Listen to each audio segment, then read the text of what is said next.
Hello and welcome my channel MA institute of electronics and radio physics.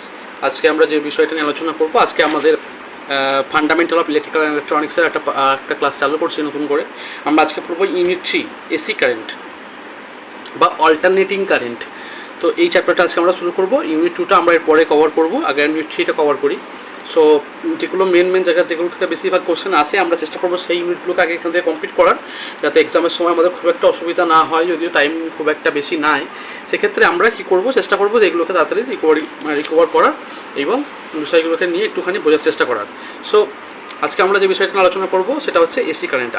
আমাদের যে first ইউনিটটা ছিল observation of electrical component, সেই যে ইউনিট 1টা কিন্তু আমরা তিনটে থিওরি ক্লাস শেষ করেছি এবং একটি ডাউট সলভিং বা প্রবলেম সলভিং ক্লাস করিয়েছি। যদি তোমরা এখন না দেখে থাকো তাহলে চ্যানেলের মধ্যে গিয়ে দেখে এসো।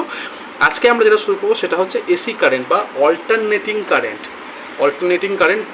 এই ইউনিট 3 এই চ্যাপ্টারটাকে আমরা চালু করবো। তাহলে ফার্স্ট আমরা যেটা করবো সেটা হচ্ছে এসি সার্কিট। ঠিক আছে, এসি সার্কিট বা এসি কারেন্ট সার্কিট, সেই বিষয়গুলো নিয়ে আমরা আলোচনা করবো। তো ফার্স্ট টাইম একটু কথা বলে নিই যে what is AC, what is alternating current. তো এসি অল্টারনেটিং কারেন্টের কথার অর্থটা হচ্ছে যে এটা চেঞ্জ হয়, অল্টারনেট করে, মানে ফিক্স থাকে না, এটা অল্টারনেট করে। এটা এমন একটা সিগন্যাল বা এমন একটা কারেন্ট, যেটা কি এমন ধরনের কারেন্ট যেটা কী করে, যেটা অল্টারনেট করে to vary to time, respect to টাইমের রেসপেক্টে এটা কিন্তু অল্টারনেট করে বা ভ্যারি করে। কীরকম দেখতে হবে, কীরকম জিনিসটা হয়। যদি আমি এসি কারেন্ট হয়, তার ক্ষেত্রে কি হয়, একবার পজিটিভ ভাব হয় আর একবার নেগেটিভ ভাব তৈরি হয়, আর একবার পজিটিভ ভাব তৈরি হয় আর একবার নেগেটিভ ভাব তৈরি হয়, আর একবার পজিটিভ ভাব তৈরি হয়। যদি কোনো জিনিসের ফ্রিকোয়েন্সি, আমরা অনেক সময় লেখা থাকে 50 হার্টজ, অর্থাৎ এটা সেকেন্ডে কী করছে 50 বার আপ ডাউন বা 50 বার চেঞ্জ হচ্ছে, যেটাকে বলছি আমরা ফ্রিকোয়েন্সি। ওকে, তো ডিফারেন্স ফ্রিকোয়েন্সির ওপর নির্ভর করে সেটা সেই সময় ভ্যারি করবে, যদি সেটা ফ্রিকোয়েন্সিটা আমরা জেনে থাকি। যেহেতু আমাদের কারেন্ট মানে 50 বার আপ হচ্ছে, 50 বার ডাউন হচ্ছে, 50 বার আপ হচ্ছে, 50 বার ডাউন হচ্ছে, এটা এসি কারেন্ট। তার যে ফ্রিকোয়েন্সি এটা এইভাবে কিন্তু ভ্যারি করে, ওই জন্য এর নাম হচ্ছে অল্টারনেটিং কারেন্ট। তার মানে এইটা সাইনোসয়েডাল সিগন্যাল হতে পারে ট্রায়াঙ্গল সিগন্যাল, সেটা কিন্তু ভ্যারি করা। যদি ভ্যারি করে তাহলে সেটা যে কোনো সিগন্যাল হতে পারে, স্কোয়ার ওয়েভ হতে পারে, ঠিক আছে, স্কোয়ার ওয়েভ। যদি সাইন ওয়েভ হয়, শর্ট উড হয়, ট্রায়াঙ্গেল হয়, ঠিক আছে, এগুলো যদি ভ্যারি করে বা এটা যদি অল্টারনেট করে, তাহলে আমরা সেটাকে বলবো অল্টারনেটিং সিগন্যাল বা এবার যেহেতু সাইনোসয়েডাল সিগন্যালটা এসি কারেন্টের ক্ষেত্রে, সেই জন্য আমাকে বললাম যে এসি কারেন্ট বা এসি সার্কিট। ওকে, এবার এই যে টোটাল এসি কারেন্টের যে সার্কিট, সেটা কীরকম হয় বা এর বিষয়ে বিভিন্ন রকমের বাস্তব যে ব্যাপারগুলি আমরা এই সিলেবাসে কভার করব। তো কি হচ্ছে না, এসি একটি কি বললাম, এসি হলো এক ধরনের প্রবাহ যা পরিবর্তিত হয় যখন তড়িতের সময় সাপেক্ষে এটা কি করে না পরিবর্তন হয়। এখন আমি যদি কয়েকটা ডিফারেন্স বলি, এসি আর ডিসির মধ্যে অনেক সময় পরীক্ষায় আসে যে difference between AC and DC, তখন কি তোমরা বলবে, এটাই বলবে যে এসি হলো একটি একমুখী প্রবাহ আর এসি হলো একটি উভমুখী প্রবাহ এবং এসি হচ্ছে একটি একমুখী প্রবাহ। ঠিক আছে, এমন হচ্ছে এসি হচ্ছে কি বাই ডাইরেকশনাল কারেন্ট আর ডিসি হচ্ছে কি ইউনিডাইরেকশনাল কারেন্ট। ঠিক আছে, তাহলে যেহেতু ডিসির ক্ষেত্রে কোনো ওয়েভ মানে পুনরাবৃত্ত হয় না, মানে হচ্ছে ডিসির ক্ষেত্রে কনস্ট্যান্ট এইভাবে একটা স্ট্রেট লাইন আমরা দেখতে পাই। ঠিক আছে, কিন্তু এসির ক্ষেত্রে কি হয়, এটা সময় সাপেক্ষে কী করে ভ্যারি করে বা পর্যায়কাল পুনরাবৃত্ত হয়। ঠিক আছে, আর ডিসি সিগন্যাল কি হয়, এই ধরনের সিগন্যাল কম্পনের ওপর নির্ভরশীল নয়, কিন্তু এসি সিগন্যাল কিন্তু কম্পনের ওপর নির্ভরশীল, ডিপেন্ড করছে ফ্রিকোয়েন্সির ওপর ডিপেন্ড করে, সে কতবার ভ্যারি করবে সেটা কিন্তু ডিপেন্ড হয়। কিন্তু ডিসির ক্ষেত্রে তার কোনো ফ্রিকোয়েন্সির কি হয় না ভ্যারি করে না। ডিসির ক্ষেত্রে কনস্ট্যান্ট একটা ফ্রিকোয়েন্সি হচ্ছে 0, যে ক্ষেত্রে আমরা কোনো এর ভাইব্রেশন পাচ্ছি না এখানে।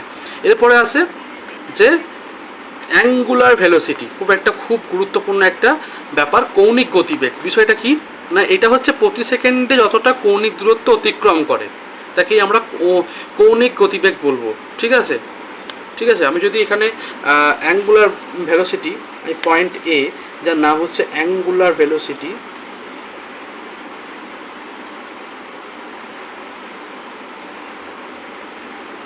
ঠিক আছে। অ্যাঙ্গুলার ভেলোসিটি কাকে বলে আমি একটু লিখে নিচ্ছি, তোমরা অবশ্যই নোটটা করবে।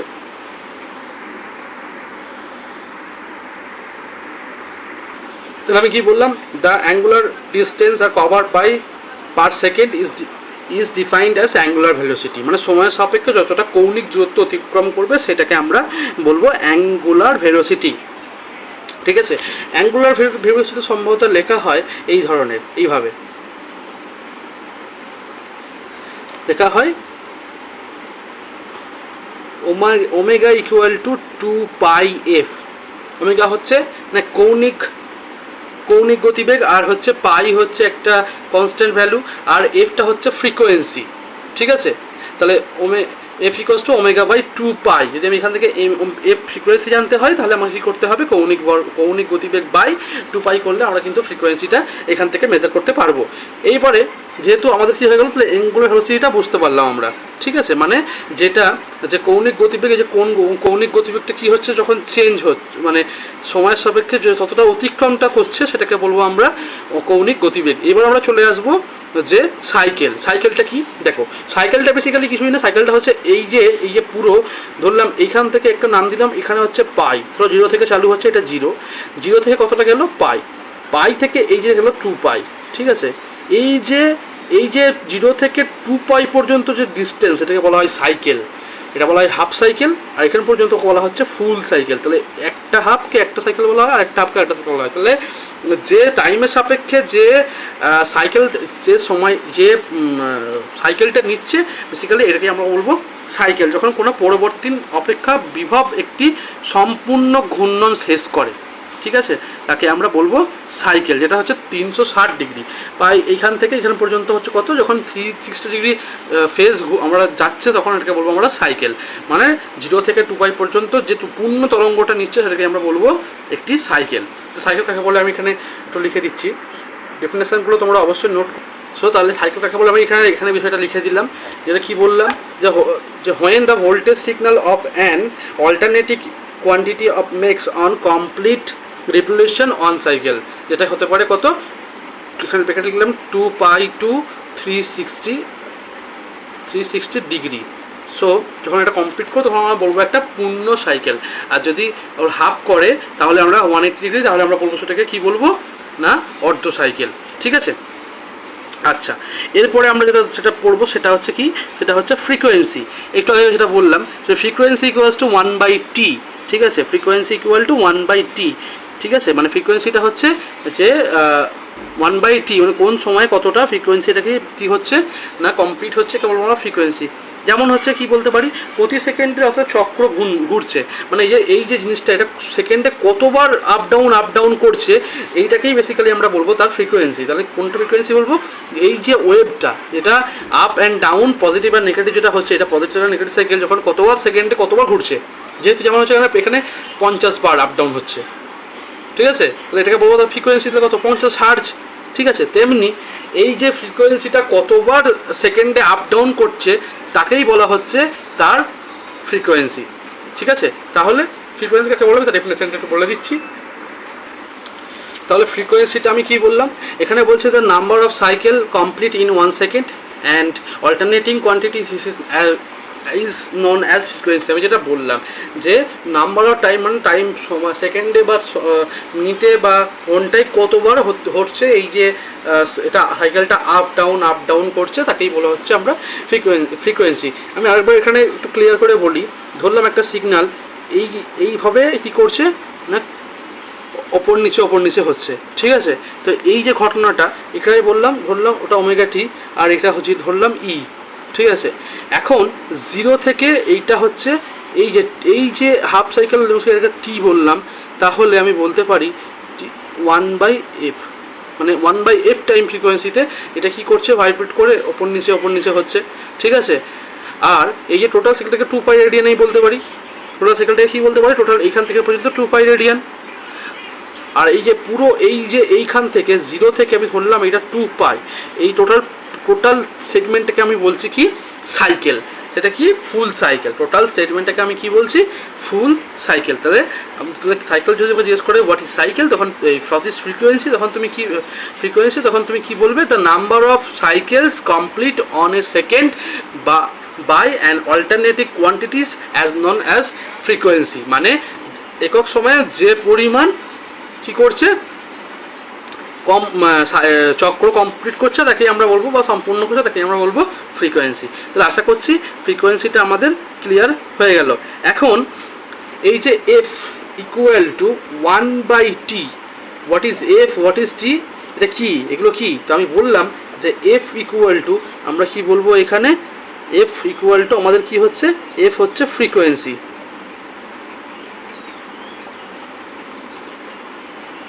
এফ হচ্ছে ফ্রিকোয়েন্সি, টি হচ্ছে এখানে আমাদের, টি এখানে বলতে চাইছে, এখানে টি হচ্ছে টাইম পিরিয়ড বা পর্যায়কাল। ঠিক আছে, টিটা আমাদের কি না, টি হচ্ছে এখানে আমাদের টাইম পিরিয়ড বা পর্যায়কাল। ঠিক আছে, টি হচ্ছে টাইম পিরিয়ড, টাইম হচ্ছে, টি হচ্ছে টাইম পিরিয়ড। এখন আমরা তো ধরো আমাদের যদি এইটা বের হই, এই যে ধরলাম যে ফ্রিকোয়েন্সি 50, ধরো ওরা ফ্রিকোয়েন্সি বের হলো 50, এটা কিসে লিখবো, তার ইউনিটটা হচ্ছে কিসে, হার্জ, ইউনিটটা কিসে লেখা হবে, হার্জ। ঠিক আছে, যদি কিলো হার্জ হয়, কিলো এই জেড, তার মানে হচ্ছে 10⁻³ ঠিক আছে। আর যদি মেগা হার্জ হয়, ঠিক আছে, যদি কি হয় মেগা হার্জ, তাহলে হচ্ছে কত, 10⁻⁶। এটা আমাদের হলে কি মনে রাখতে হবে। এরপরে নেক্সট আমরা কিসে চলে আসবো, আমরা ওদের ফ্রিকোয়েন্সি হয়ে গেল। আচ্ছা, এরপর আমরা চলে আসবো time period. What is time period, time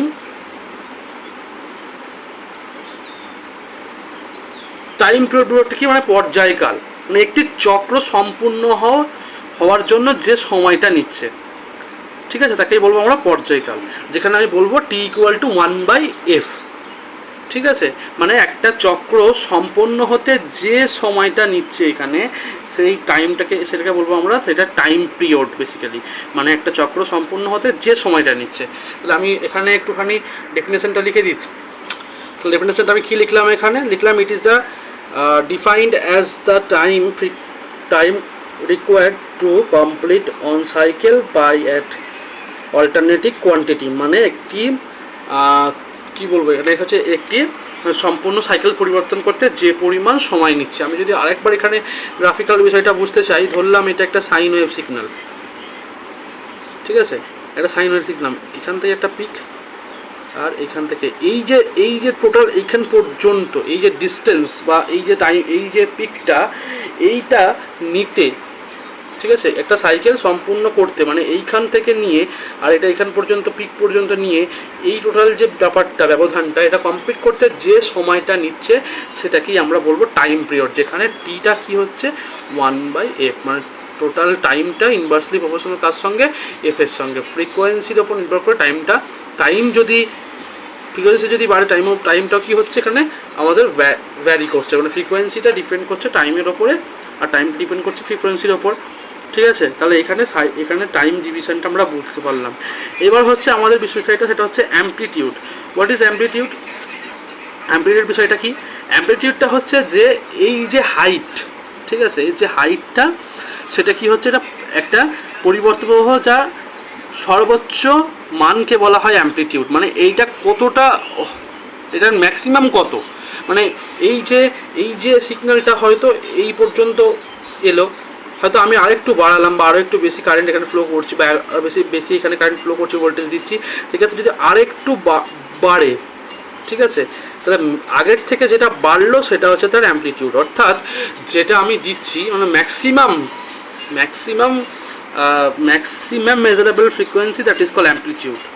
ঠিক আছে, সর্বোচ্চ মান, মানে কোনো একটা সিগন্যালের সর্বোচ্চ মানকে আমরা বলবো তার অ্যামপ্লিটিউড।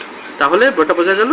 তাহলে আমি এখানে কি বলতে পারবো, যে পরিবর্তন প্রবাহ অর্থ বিভব সর্বোচ্চ মানকে আমরা কি বলবো, অ্যামপ্লিটিউড বলবো। ঠিক আছে, সেটা কি না, একটি বিভব ক্ষেত্র আর তড়িৎ প্রবাহ দ্বারা চিহ্নিত করা হয়। বিভব ক্ষেত্র আর তড়িৎ প্রবাহ দ্বারা চিহ্নিত করা হয়। এই যে ম্যাক্সিমাম বা এটা যেটা দিয়েছি তার থেকে বাড়লো, সেটাই হচ্ছে তার অ্যামপ্লিটিউড, অর্থাৎ সেটার বিভবের সর্বোচ্চ মান, এই মানটাকে আমরা বলবো অ্যাম্পলিটিউড। আমি অ্যাম্পলিটিউডের এটা দিয়ে দিচ্ছি। বেসিক্যালি অ্যাম্পলিটিউডের ক্ষেত্রে কী বিষয়টা হচ্ছে না, অ্যাম্পলিটিউডের ক্ষেত্রে এই যে বিষয়টা মানে যে এই যে সিগন্যালটা একটা আছে, সেই সিগন্যালটা যখন কিছু অ্যাম্পলিফিকেশন করার পরে যখন তার যে উইথটা বেড়ে যাচ্ছে, তখন আমরা তাকে বলছি তার যে ম্যাক্সিমাম কত পর্যন্ত যাচ্ছে সেটাকে আমরা বলছি তার অ্যাম্পলিটিউড। সেটাই বেসিক্যালি এখানে ম্যাটার করছে। মানে এই যে সিগন্যালটা অরিজিনাল তার থেকে যখন আমরা বাড়াচ্ছি, তখন যে সিগন্যালটা মানে ধরলাম একটা সিগন্যাল ধরলাম এইটা 5 কিলো হার্জ, ঠিক আছে, এই প্রথম সিগন্যালটা ফার্স্ট, এটা পরের সিগন্যাল, এটা এক নম্বর এ সিগন্যালটা বি সিগন্যাল, তারপরে এই সিগন্যালটার লিমিট হচ্ছে 10 কিলো হার্জ পর্যন্ত। তো এটা 5 কিলো হার্জের এই অবস্থায়, তাহলে 10 কিলো হার্জ যখন দেবো তখন এই পয়েন্টে এসে দাঁড়াচ্ছে, 10 কিলো হার্জটা এই পয়েন্টে এসে দাঁড়াচ্ছে। সেই ক্ষেত্রে আমি বলতে পারি এখান থেকে যে এইটা হচ্ছে যে 10 কিলো হার্জ, তারপর আর যেহেতু রেঞ্জ নেই, তাহলে এইটা তার ম্যাক্সিমাম অ্যাম্পলিটিউড, মানে এটা তো সর্বোচ্চ মান, সেই ফ্রিকোয়েন্সির সর্বোচ্চ মান। আমি এই যে এটা বেসিক্যালি আমার অ্যাম্পলিটিউড কাকে বলে, আমি এটা ডেফিনেশনটা দিয়ে দিচ্ছি, তোমরা অবশ্যই কপি করবে। তাহলে এই হচ্ছে আমাদের যে definition of amplitude, it is the represent to maximum height voltage or current, ঠিক আছে, ভোল্টেজ আর কারেন্ট, যেটা কি হচ্ছে না, voltage and current alternating quantities as half cycle. তাহলে তার যে ম্যাক্সিমাম হয়তো হতে পারে ভোল্টেজ, হতে পারে কারেন্ট, যখন আমরা ম্যাক্সিমাম বাড়াবো তার যে ম্যাক্সিমাম যে ওয়েভ ফর্মটা বাড়ছে, আমি আগেই বললাম, সেটাকে আমরা বলছি তার অ্যাম্পলিটিউড। অর্থাৎ it is represent to maximum height value attained by current voltage and alternating quantities as half cycles, ঠিক আছে। মানে পরবর্তী প্রবাহ অর্থাৎ বিভবের সর্বোচ্চ মানকে বলা হচ্ছে অ্যাম্পলিটিউড, অর্থাৎ চক্র সম্পূর্ণকালীন একটা চক্র যখন সম্পূর্ণ করছে, সেই অবস্থাতে কি করা হচ্ছে, তার যে ম্যাক্সিমাম হাইটটা তাকে বলছি আমরা কি, অ্যাম্পলিটিউড। এরপরে আমরা চলে আসব আমাদের ফেজ বিষয়টা কি। ফেজ মানে হচ্ছে দশা, বেসিক্যালি ফেজ মানে হচ্ছে কি, দশাটা কি না, এটি একটা সময়ের ভগ্নাংশ চক্র প্রকাশ করে, ঠিক আছে, যা পরিবর্তন অপেক্ষা একটি নির্দিষ্ট রেফারেন্স পয়েন্টকে কী করছে, মূল বিন্দু অতিক্রম করে, তা কি আমরা বলবো এর দশা, ঠিক আছে। এবার এটা রেডিয়ানে ধরা হয়, যে ক্ষেত্রে ওই বললাম আগের ক্ষেত্রেই বললাম যে পূর্ণ চক্রটা যখন কমপ্লিট করার সময় এই ভগ্নাংশ আকারে আমরা ধরছি, বিষয়টাকে প্রকাশ করছি, এবং পরিবর্তে একটি নির্দিষ্ট রেফারেন্স পয়েন্টে কী করছে, অতিক্রম করে, একটা নির্দিষ্ট রেফারেন্স পয়েন্ট, মানে শুরু করছে একটা নির্দিষ্ট পয়েন্ট, এবং ধরলাম যে পাই থেকে 2 পাই মাঝখানে একটা রেফারেন্স পয়েন্টকে ছেদ করে বা লিড করে বেরোচ্ছে। সেই ক্ষেত্রে এই রেডিয়ান অর্থাৎ পর্যায় বারবার যে এটা আপ ডাউন করা হচ্ছে, এটা কত ডিগ্রি ইন ফেজ আর কত ডিগ্রি আউট অফ ফেজ, সেই বিষয়টাকেই কত ডিগ্রি মানে আগে যাচ্ছে, কত ডিগ্রি পরে যাচ্ছে, সেই বিষয়টাকেই বেসিক্যালি আমরা এখানে দশা বা ফেজ বিষয়টা বলবো, ঠিক আছে, ফেজ বলবো। আচ্ছা, আমি ফেজের এটা দিয়ে দিচ্ছি। তাহলে আমরা কিন্তু ফেজের ডিফিনিশনটা দিয়ে দিলাম। আমি এই বিষয়টা একটু বলি যে ফেজের ক্ষেত্রে জিনিসটা কীভাবে আমরা এটাকে ডিনোট করছি। ধরলাম এটা একটা সাইনোসয়েডাল সিগন্যাল, ঠিক আছে, ধরলাম একটা সাইনোসয়েডাল সিগন্যাল, যেখানে এইখানে দেখো এই যে পিকটা, এটাকে পিক বলা হয়, যে পিকটা দেখো এখানে একটা পিক ম্যাক্সিমাম, এবং এই পিকটা যেহেতু এটা ম্যাক্সিমাম, তার ক্ষেত্রে আমরা এটা T/4, অর্থাৎ এখানে কি হচ্ছে না, এটা ভগ্নাংশ আকারে আমরা প্রকাশ করছি। আর এটাকে ধরলাম এটা 0, এটা পাই থেকে এইটা হচ্ছে আমি এটা পাই, আর এইখানে একটা পয়েন্ট দিচ্ছি যেটা হচ্ছে বললাম 2 পাই, এটা পয়েন্ট ব্যবহার করছি, এটা 2 পাই। এখন দেখো যেহেতু এইটা T/4, তাহলে এই যে টার্মটা এটা কত হবে, এটা T/2 নিশ্চয়ই, এটা T/4 T/2 আর পাই আর 2 পাই, ঠিক আছে। এবং এইখান থেকে আরেকটা কি আসছে, এটা ওমেগা টি। তাহলে এই যে ভগ্নাংশ আকারে আমরা বিষয়টাকে প্রকাশ করছি, টোটাল এইখান থেকে আর এইখান থেকে এই ডিস্টেন্সটা T/2, তার অর্ধেকটা কত হবে, T/4। এই যে ভগ্নাংশ আকারে প্রকাশ করা, দ্যাট ইজ কল, একটি ভগ্নাংশ আকারে চক্র ভগ্নাংশ প্রকাশ করা হচ্ছে।